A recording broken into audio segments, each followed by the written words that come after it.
Hello parents and players for Edmonton Warriors Novice 1 lacrosse team. This is a quick little video tutorial on a basic lacrosse floor. Okay, so here's an overview of the basic lacrosse floor. As you can see, the markings are very different from that of a hockey rink, but we're going to go through item by item here to decipher the lines and tell you what they're about. So the first item we're going to deal with is the 4-foot circle and the parallel lines associated with the 4-foot circle. In the center of the 4-foot circle is the face-off dot. This is where the ball will be placed for face-offs at the beginning of every period or after every goal. When taking a face-off, a player's feet shall not cross the parallel lines at the face-off circle until the ball has left that 4-foot circle.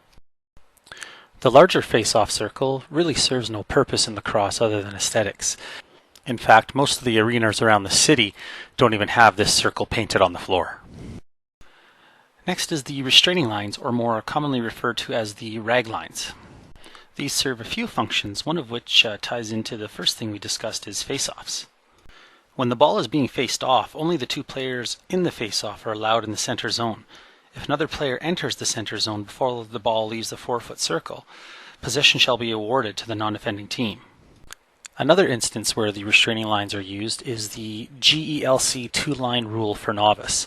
A player is not allowed to carry the ball across the two restraining lines. In the case where the ball carrier does not have another teammate in front of or beside them, they may proceed down the floor. The Greater Edmonton Lacrosse Council, GELC, has instituted this rule in a way to promote passing at the novice level. Another use for the restraining lines is for the enforcement of the fallback rule. Although not part of LTAD Option L with regards to novice rules for box lacrosse, the fallback rule applies when the goaltender is in possession of the ball within his crease. All defensive players must enter the neutral zone. Once all the defensive players are in the neutral zone, they are free to go wherever they want. The last use of the restraining line is for the enforcement of the over and back rule. Once the offensive team brings the ball over the offensive restraining line, they cannot take the ball back over that offensive restraining line. If they do so, possession is awarded to then the defensive team. The next area we will deal with is the exchange area. Players may be changed during the course of play, provided the player leaving the playing surface has 1 foot in the exchange area before the substitute player makes contact with the floor. Violation of this rule by the offensive team shall result in possession being awarded to the non-offending team. Violation by the defensive team shall result in a delayed bench minor penalty to the offending team. Next item we'll be discussing is the 24-foot circle. The 24-foot circle serves two purposes in novice lacrosse. The first being that when the goalie makes a save and gains possession of the ball in the crease, he must pass the ball to his teammate while the teammate is outside that 24-foot circle.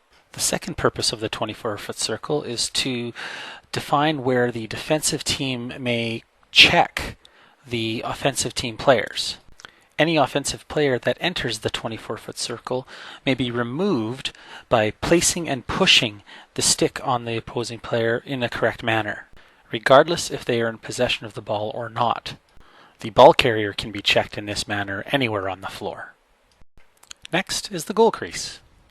When shooting on a goal, a player may not step into the goal crease. The crease area is considered to be an imaginary vertical cylinder including the line on the floor. The stick or other parts of the body except the feet may enter the goal crease in the act of shooting or faking, but may not make contact with the floor of a defending player or goalkeeper. Any goal scored by a player while in his or her opponent's crease shall be disallowed and possession awarded to the opposing team in their crease. In a defensive zone, when the defensive player regains possession of the ball, they cannot step in their crease nor pass the ball back to the goalie in the crease. This would be an infraction called back in, and possession would be awarded to the other team. At any time in the defensive zone, a defensive player may cut through their own crease as long as they are not in possession of the ball. Lastly, we have the referee's crease. Quite simply, this is the area where the referees will discuss any discussions, situations, anything they want to talk about, and the players have to respect the referee's privacy and stay out of this crease.